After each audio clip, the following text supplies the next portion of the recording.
Welcome to another episode of The Disruptors, where we're arming you with the tools you need to innovate within the physical therapy space by highlighting those who have come before you. I'm your host, Stephen Cohen. Now, let's get into it. Welcome back to The Disruptors, everybody, where we're highlighting people that have made innovation possible within the world of physical therapy. So that's Disruptors with a capital PT. Today, blessed to have with us Tannus. Tannus is currently the SVP and Chief Business Development Officer for Therapy at Net Health.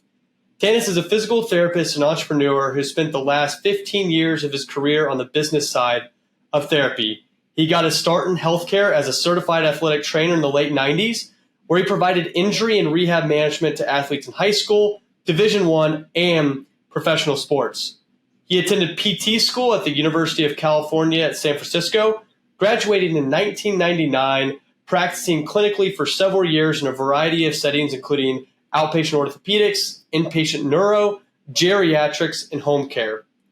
Tannus returned to school in the mid-2000s, earning his master's in business administration from Duke University in 2006. And in 2007, Tannus founded Vantage Clinical Solutions, a business services firm with a mission of helping physical therapy entrepreneurs build, grow, and sell successful therapy practices.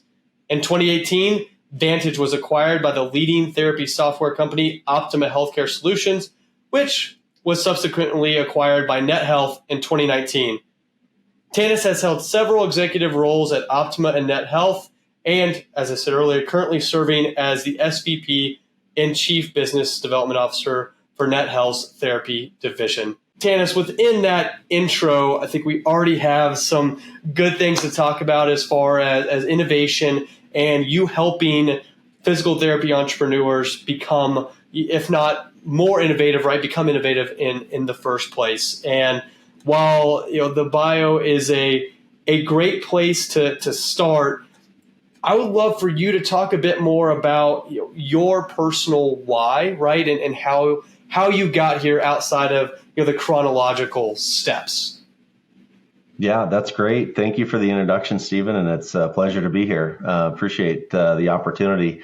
So for me, I think about at my core sort of like who am I professionally? Like what is it that really drives me, and what am I most passionate about? What makes it easy to get out of the bed in the morning? And as I've thought about this many times over the years in my own professional journey, I've really boiled it down to I'm a builder is the way that I think about it. And I build, if I was building homes, they would be in the shape of, physical therapy practices, because that's the lane that I've chosen. I'm very passionate about the great work that rehab therapists do for communities throughout the United States, around the globe, actually. And so my career, I've really focused on those aspects that help me be a good builder. And so you referred to going back to business school after being a physical therapist for a number of years. That was really set in motion because of the challenges that I experienced as a physical therapist treating clinically, and then also as a leader and administrator of therapy operations. I recognized that there was more to learn so that I could do a better job at building. And so in going back to school and really not just the didactic information that you learn by going through a curriculum, but by cross-pollinating, my experience with others from different facets of industry, engineers, accountants, investors, and so on. The level of thinking that I was able to kind of pull together in my efforts to help provide value back into the therapy space was really just very, very much so accelerated. And it's been that kind of connecting of the dots together and then allowing that to lead to innovation has been something that I've really found back to my why. That's really what, I'm here for is to connect those dots, build and innovate, and do so by cross-pollinating with other aspects of industry. That's something that's really a passion for me, for sure. That I'm biased to that being a marker of success, in that so many of the things that I'm not a clinician, right? And so many of the things that I bring in are different finance or purchasing, different methodologies, right? The whole idea of the weighted average cost of capital, we've applied that to how to think about a patient resourcing their time and energy into coming to a visit, right? Which is, okay, I have it's this many pain units to go park. It's this, right? All these things. And if that doesn't outweigh the actual pain that patient is in, whether that's emotionally, physically, right? It's a combination of the two. They're not coming. And at some point, that's called a willingness to resource curve, but it's kind of this amalgamation of willingness to pay plus weighted average cost of capital, all into this messy thing that we call the willingness to resource curve. And it was very cross-pollinated, right? To be able to get there from economics into finance theory into, patient experience and all of that. But I couldn't agree with you more. And it's a really good point, because I think there's some that are afraid to combine different things, but that's the opposite way you should approach it, right? It should be, hey, if there's something else in your life that seems like it kind of makes sense here, put it together and see what happens. So I really appreciate you bringing that up in particular as the cross-pollination from different areas, because it's a very good skill set to have and to build. Yeah. Well, I love the way you're thinking there. One of my favorite quotes, and I'm probably going to butcher it a little bit, but it's a Steve Jobs quote, but it really is a North Star for me. Is he talks about creativity and innovation, and says, all that is it's just connecting things together. Nothing new under the sun. It all exists, right? All the ideas are out there. And so it's really a matter of actually just putting the pieces together and doing that in a way that's unique, differentiated, and creates new value. That is really the magic behind innovation. So it sounds like we're pretty aligned there. Yes, extremely, and not terrible to follow in Steve Jobs' footsteps, right? That's not terrible. So you're a builder. You love building, right? Tell me a little bit more about what you're building now at Net Health. Yeah, you bet. Maybe if I could just rewind a little bit on some of the things that have gotten me kind of inspired to do the work that I'm doing today at Net Health, and maybe put some of the pieces together. But yeah, so coming out of business school as a physical therapist, and taking this excitement and this new land of opportunity with all of these just connecting points by looking outside of therapy. I started a company in 2007 that you referred to in the introduction there, Vantage Clinical Solutions, and the whole mission of that was our mission was to improve healthcare through entrepreneurship, with the core premise being that if we can help facilitate others to think in an entrepreneurial way that are within the space that we're passionate about, which is healthcare broadly, but more specifically physical therapy. By doing so, we're improving the level of care that can be provided throughout our markets. And so in doing that, much of my work for about 12 years, I ran Vantage until it was acquired. Had the opportunity of working with rehab therapy owner operators throughout the United States. So just hundreds and hundreds of rehab therapists that are getting into therapy operations for the first time. Maybe they're building out new programs for a setting that they're already in, or they're looking to expand. But really had the benefit of just working with a lot of entrepreneurs within the therapy space and learning about the challenges that they face, what they're super passionate about, what types of new value they're trying to create based on, friction within the market, third-party reimbursement, declining, and how do they get around all that? So I really had the opportunity to be very inspired as I was working in a partnership, relationship with customers for many years, and just really learning about the pain points in the industry kind of firsthand in that way. And so when I joined Optima and now Net Health, I was able to really take that level of experience that I had and then combine it with, new challenges and new customers that we're serving from a technological standpoint, and been with NetHealth now for a little over 5 years. And it's a real testament to the ability for a larger organization that is working to serve similar customers, but to do so in a way that is still entrepreneurial at its core, which is that big driver for me. So a lot of what we're focusing on now in my role within the NetHealth organization is to really focus on solving challenges in the industry, many of them unchanged from my Vantage days, but with a different spin today, and then new challenges. But it's really helping our customers to solve what's getting in the way of them providing excellence in care, whether that be inefficiencies in their documentation or operational workflows, or whether it's to capture more revenue that is coming in through third-party reimbursement or from the customers directly that they're serving, or helping therapy operators adapt to this just rapidly expanding technological space that we're now in with digital MSK, RTM, of which I know you're very, very familiar and close to. But really, how do our customers need to evolve in order to continue to provide that value that they that is their mission, is really a lot of what I'm focused on today in my role. And you mentioned that you worked with a lot of owner operators, right, in smaller groups when you were running Vantage, and I know you still get to do that today.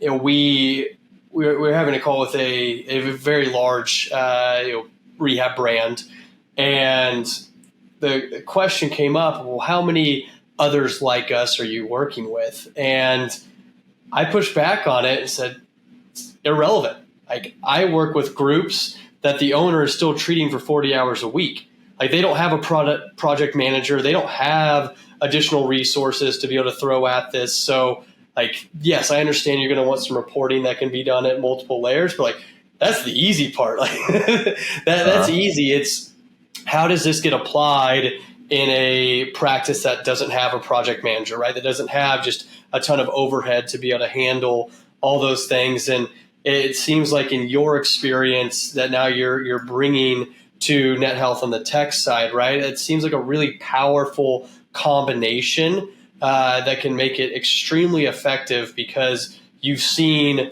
the spectrum get run, right? In terms of resources available. I'd be curious, as you've worked across groups that have, owner operators up to, thousands of clinicians, what have you found, right? Like, what's a nugget or two that you found as you see those differences in those customer types? Yeah, I mean, I think that the challenges are in many ways the same, right? So whether it's attracting, casting that net into the market and attracting new customers into the practice, operational efficiencies, making sure that from a reimbursement standpoint, capturing everything possible to grow the business. I don't think that the problems are what is substantially different between the two segments when you're looking kind of like at the larger end of the market versus the smaller side. The level of sophistication and the magnitude of the problems the scale is really what's different there. And certainly, and you alluded to it in kind of your lead in there, that the number of resources that are available to solve the challenges clearly scales with the larger organizations. And I do find that is where a lot of the magic is it's in resourcing innovation. Whereas when you're working with maybe a small owner operator that's getting into business for the first time, or maybe they've been in business for a while and they're really looking to grow, usually there's no lack of passion, inspiration, ideas, level of understanding of what really creates value in the market. Like it's really in many ways unparalleled. But the ability to focus on any one thing at a time and move it all the way, across the line to optimal execution, it's just hard because you're wearing a lot of hats, right? And when you get into large organizations, again, solving some of the same challenges, but are resourced in a way where you can march downfield on a project according to a project plan that has, clear milestones, definitions, dates, and all of those important elements.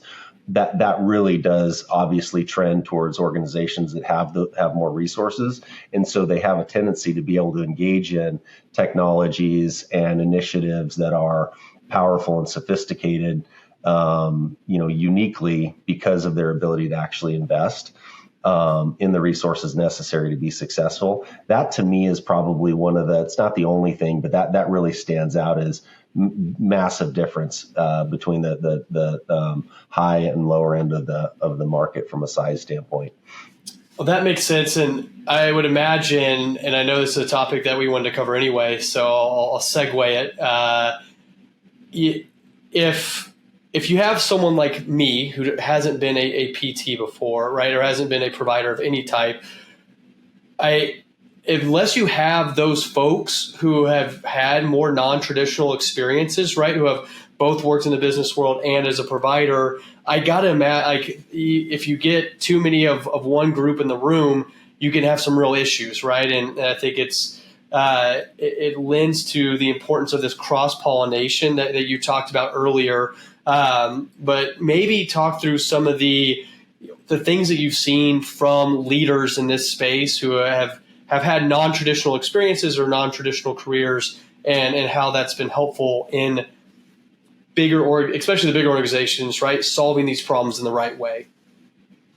Yeah. So what you see, or just from my experience, what I've seen is you kind of have there's different types of profiles that you will see leading some of these large organizations. So one profile would be maybe similar to mine in that you have kind of you start with a clinical basis. There's a passion that's just, from day one into the profession, and then you layer on the business acumen around that.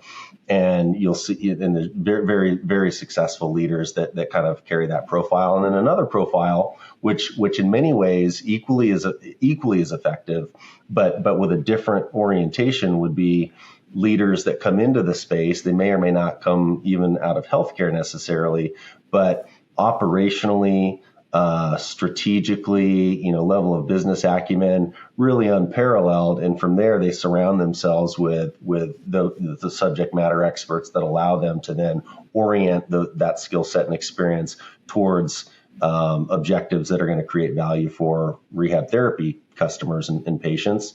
And there's I would say they work equally. It's just like what's right for the organization, right? Because they can be equally as effective, and it doesn't matter the size of the organization. Both exist.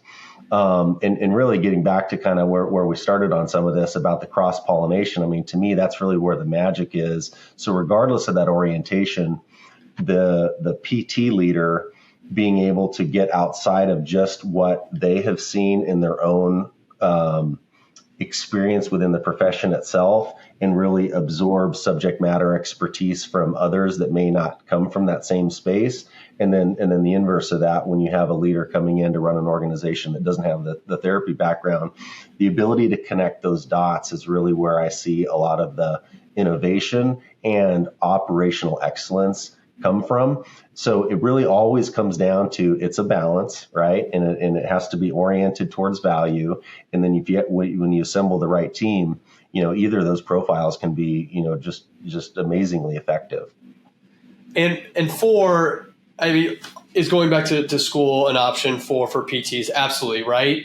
But do you have a podcast that you like to listen to? Obviously not this one, but like a podcast, right? I know one earlier was talking about Founders as her favorite podcast to listen to. There's so many now so many content, choices available for folks. But I don't know if you have any, I know I'm putting you on the spot here, but if you have any books or anything that you've really liked as you've gotten your own non-traditional, outside of clinical type experience.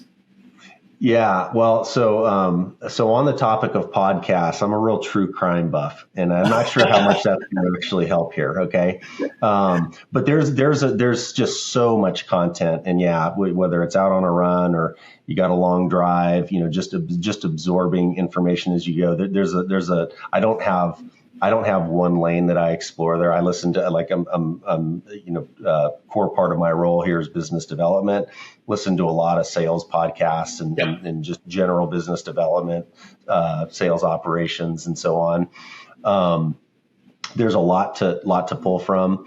A couple of so one recommendation is, for those that are either getting into leadership or getting into organizational development, just find what you're passionate about and what actually just resonates with you, and then just go in that lane until you need something else would be my best advice on that. That's what I've always done. It's kind of like almost a binge approach, once you're done with it or you're not getting anything else out, and I kind of move to the next thing. There are a couple of books that I think have been particularly instrumental in my own career.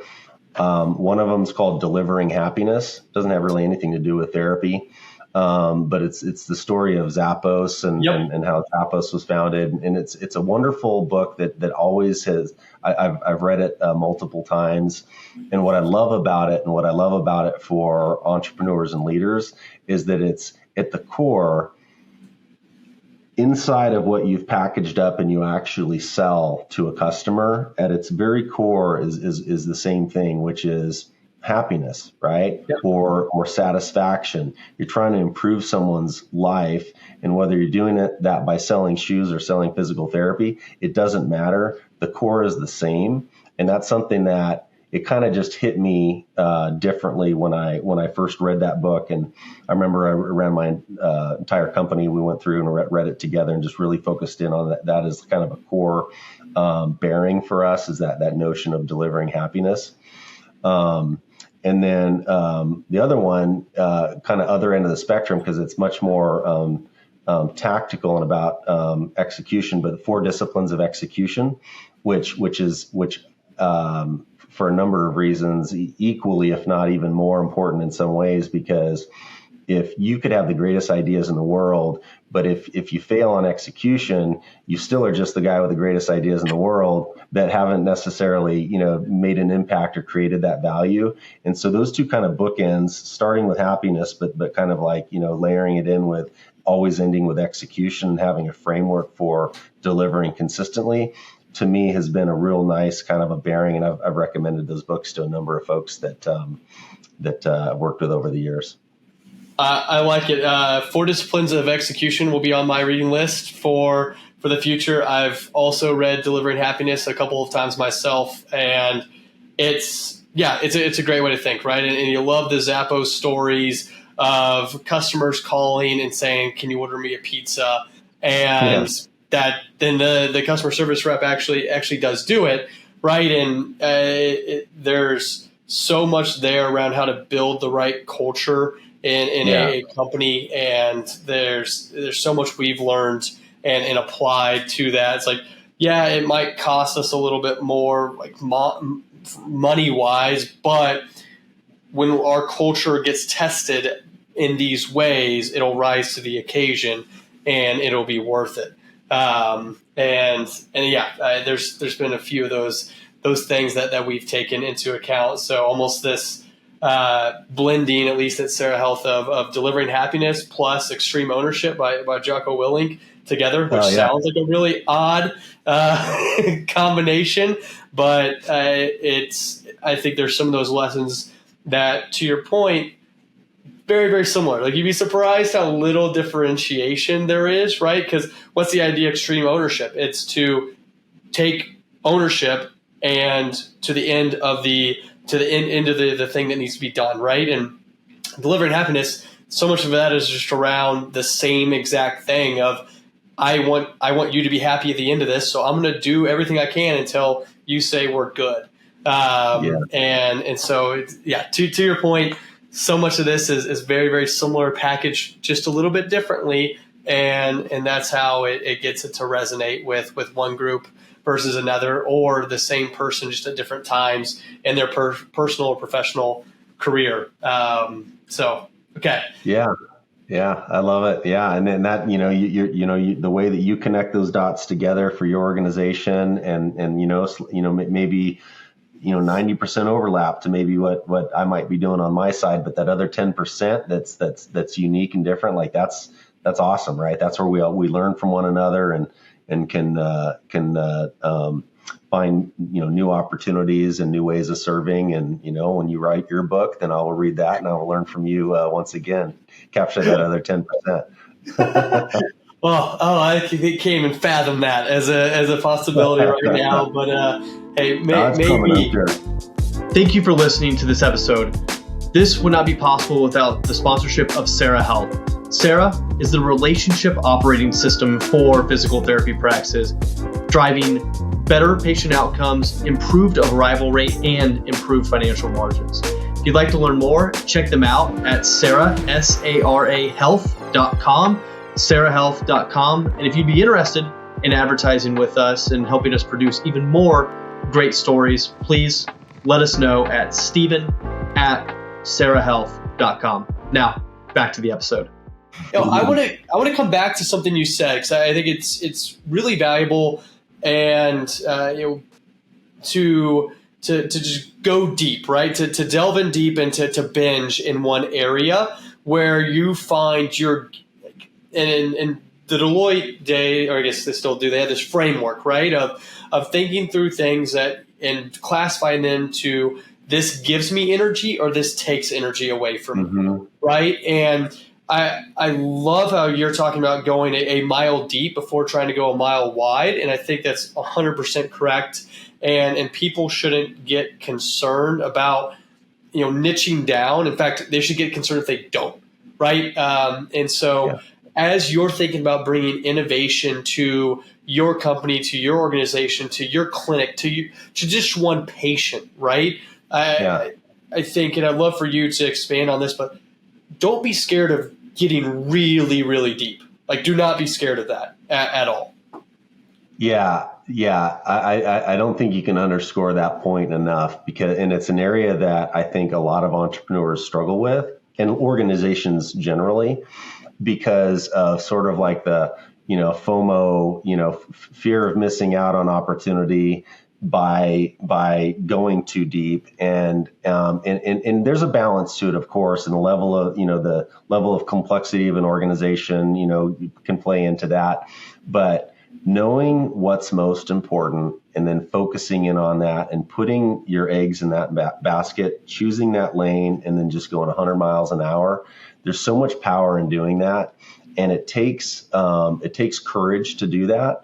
Because of that kind of FOMO mindset that you can get into. And I know that I've made this mistake before, plenty of times, I would comfortably say, where you try to tackle too much, and it comes at the cost of getting that one thing right. Yep. And so it is something that I would encourage those that are either embarking on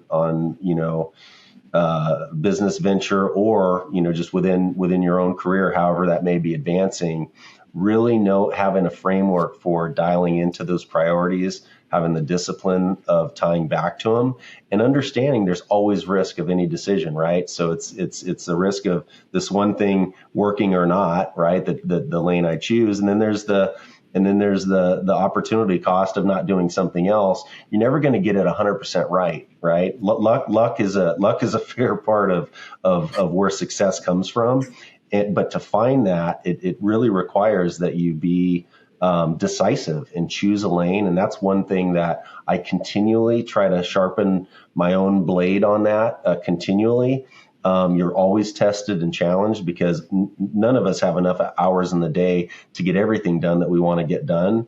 Oh. And that is something that requires not only just knowledge of, hey, this is important, but also discipline, courage, and then maintenance of that discipline in order to be effective. And that's something that it's a great point that you raise, and something that I think is really important for a lot of leaders and entrepreneurs out there. And applying it to yourself, at least in my experience, has been the hardest. And forcing yourself to do less, right? And that may seem very counterintuitive, but it's 100% correct. And I know one of the things that we do at SaRA in one-on-ones is like, okay, what do you think you're going to get done, this week or 2 weeks or whatever the time period is, right? And then, okay, well, what if I cut your time in half? What would you for sure get done?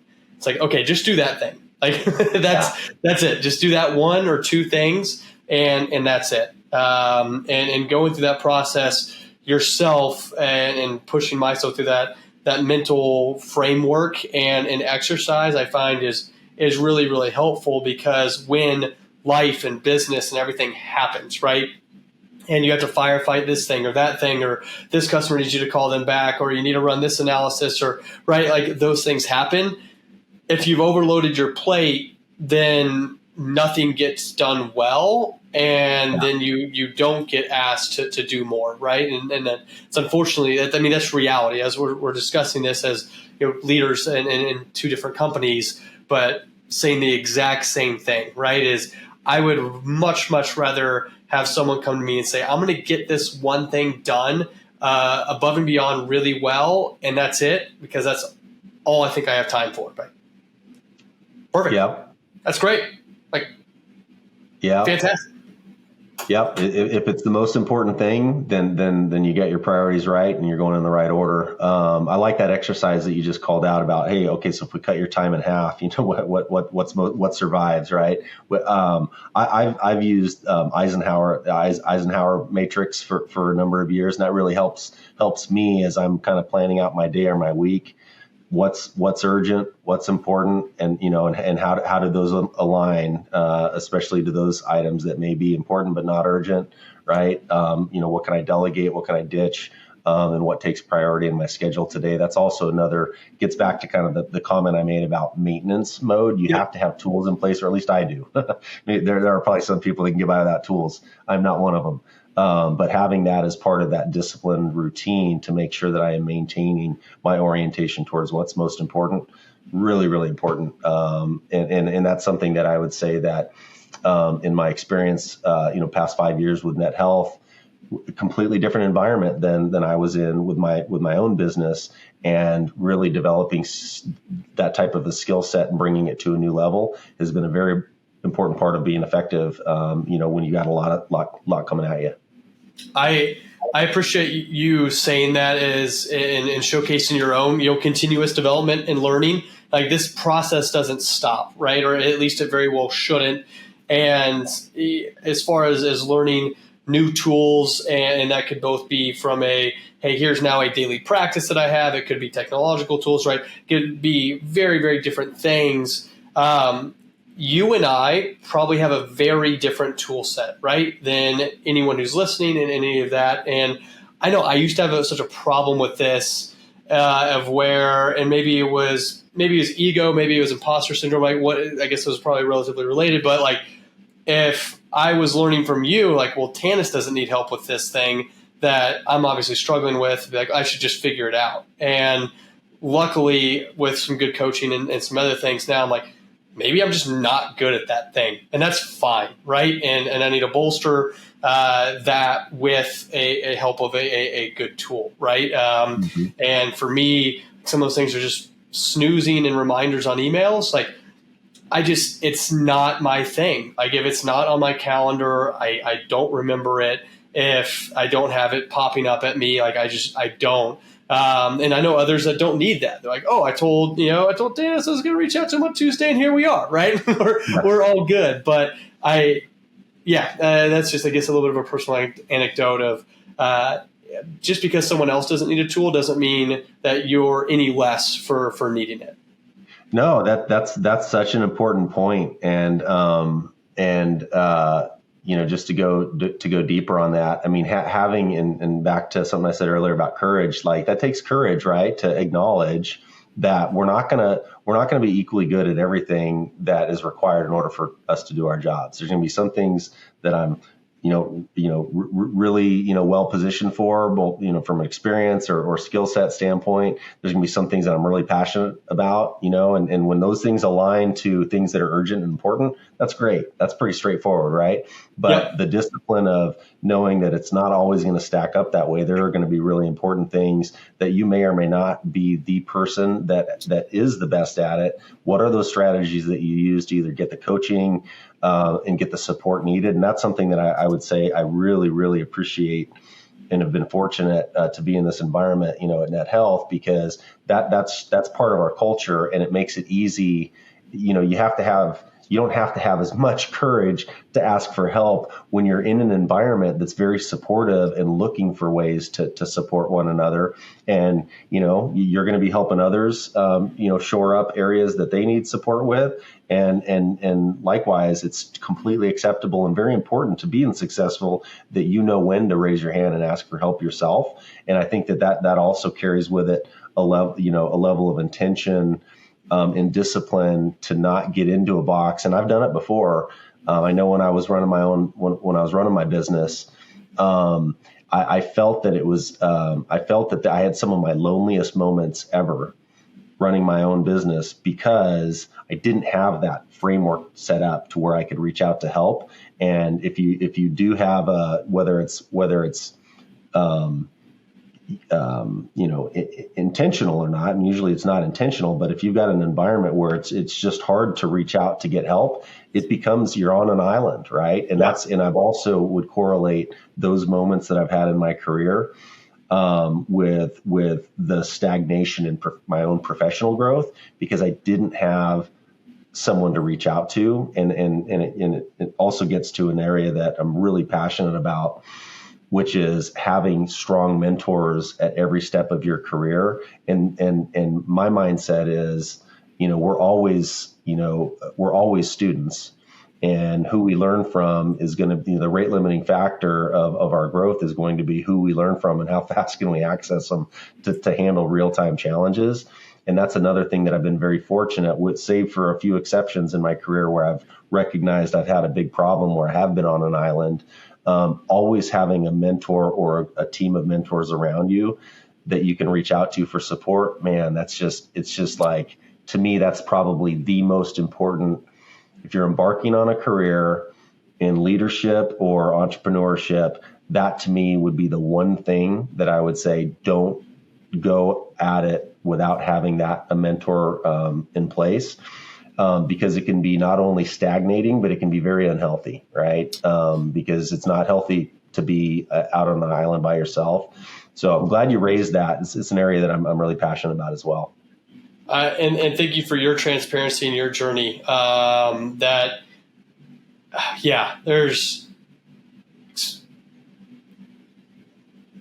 just a lot there, and I have for those that are looking to innovate, even within their organizations, and like a intrapreneur, right?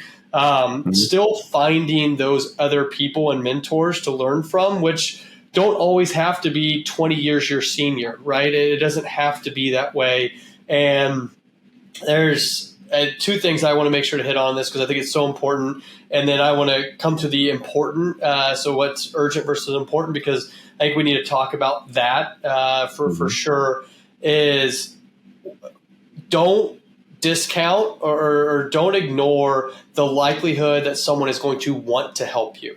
I think you look at it like, oh, there's no way they're going to want to spend time with me. And yet if they got to that point in their career, the likelihood that they don't feel like they feel like they need to pay back some of that karma, right? Like I've had so many people help me that if someone that's just starting their healthcare journey, or just started a health tech company, or wants to get into PT, like whatever it is, like if they ask me for help, I'm like, yeah, I have an untold amount of time to repay. So yes, like please ask me, so I can have the chance to be able to put that back. And yeah, I think don't look at those that have achieved a level of success like, oh, there's no way they're going to want to help me. It's probably the exact opposite.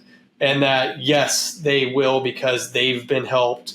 And you also can provide a really interesting sounding board to us as we hear about what you're struggling with and what you're dealing with and all that. Like I think that'd be my number one piece of advice is don't think that people aren't going to want to help you or like you're going to owe them.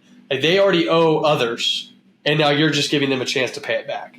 No, so that's so important. And Sharon, before we started the podcast, my children are adults now, right? So they're embarking on their own careers, and I work with a lot of students as well, and so it's a great moment for me to be able to actually start to share back. And one of the things that I start with sharing, I tell my kids about the importance of having just mentors that are outside of like. Heather and I, as parents, I mean, we're there, we're coaches, we're always going to be there for them. But starting to build out that network and having those new ideas coming in from others, it's so critical. And a question I get, I've gotten this from my kids who have asked, and I've heard this from students as well, is like, well, how do you go about getting a mentor? Like what's the program look like, right? And it's as simple as you just outlined it, which is you just ask.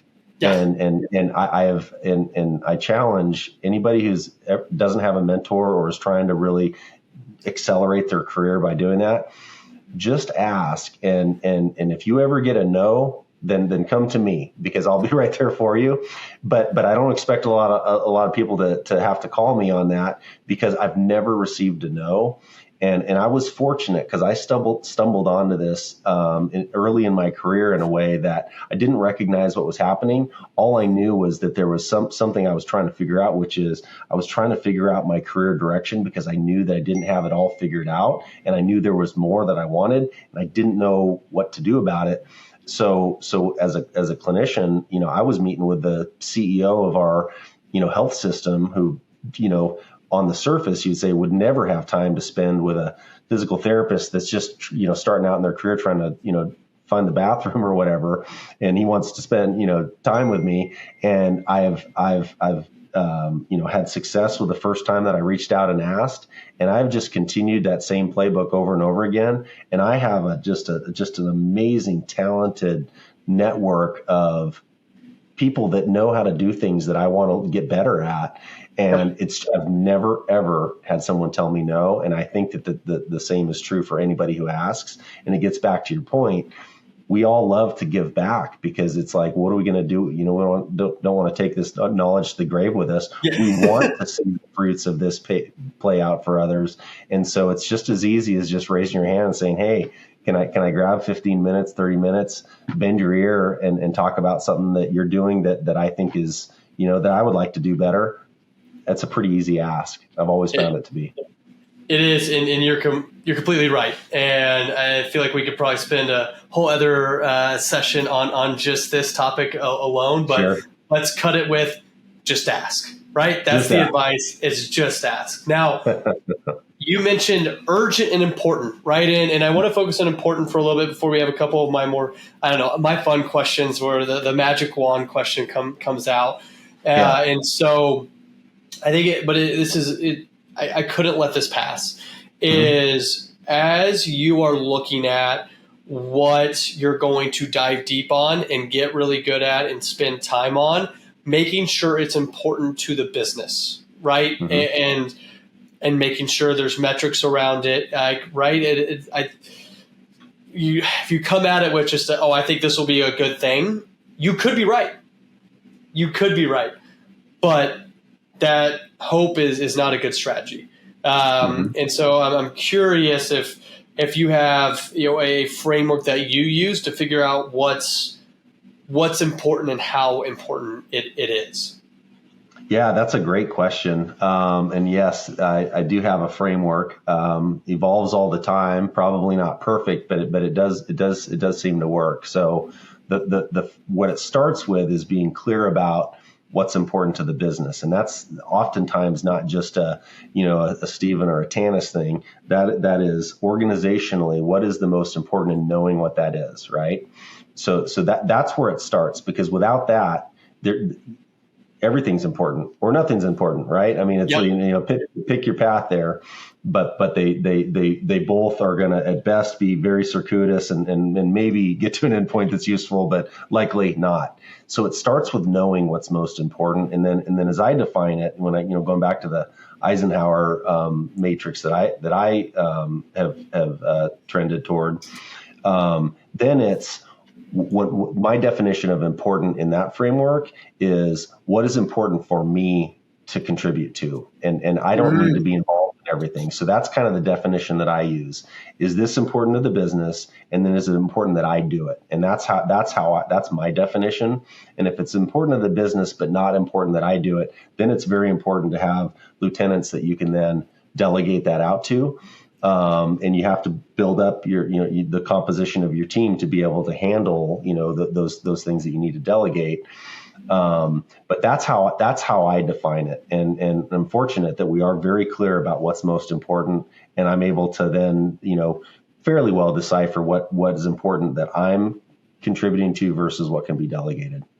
I like that. I like that a lot.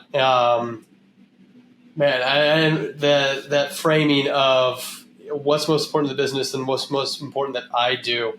I think that's sage advice for folks that are listening. And knowing we're getting close on our time, I think we've gotten a lot of advice for those that are listening and want to make a dent in this universe. But Tannus, if I was able to gift you a magic wand, right, and you got to fix one thing within therapy, what would you choose? Yeah, I love the question. I feel very powerful right now. So I'm going to try to choose wisely. Can I ask for 5 other magic wands? You cannot ask for more wishes. You cannot ask for more wands. That's right. This is what I would say. I think that choosing the one challenge that we have in front of us as a profession, whether it be, staffing shortages, student debt, reimbursement, technology enablement, it's hard to choose just the one thing that's going to make the biggest dent. So the way that I would answer the question is I think about who's going to solve all those problems. And it comes down to, you're building SaRA Health, we're building Net Health. We are, our growth is going to be a function of the talent that we recruit and helps us to solve all the challenges in front of us and helps lead us to the opportunity that we know is there, right? So the same thing applies to our profession. And as I think about it today, we're just an amazing profession. So when I am at conferences, mixing with colleagues, meeting new people, I'm always blown away by the caliber of talent. So we're not limited in the amount of talent that we have and excellence and care and a lot of really greatness that we have within the profession. But as I think about the challenges that we have in front of us, whether it's working with payers or building new technology solutions or really solving complex economics of our profession when it comes to things like student debt and like how did we get here and how do we get out of it, that's going to require to solve those problems are going to require people that we need to recruit into the profession, right? And what I think we've done for a long time as a rehab therapy profession is we're recruiting by and large, and this is kind of broad strokes comment here because I know it's different for each academic institution, but by and large, we're recruiting clinicians. We're recruiting, the smartest, of the smarts, whether it's standardized testing or GPA, that is a big lens that we look through. And my perspective is that is one important lens, but we are missing out on another one, which is how do we find those innovators, right? And we hear the stories all the time. There's a lot of innovators out there that didn't go to college or they dropped out to go and start some venture and became wildly successful because they didn't fit into the exact mold that a lot of others fit into that we think is right for the profession. So with my magic wand, what I would do is I would looking forward, change the composition of who we're recruiting into the industry, not because we don't need more outstanding clinicians, because we do. Obviously, we've got, some of these challenges we have are related to not enough to go around.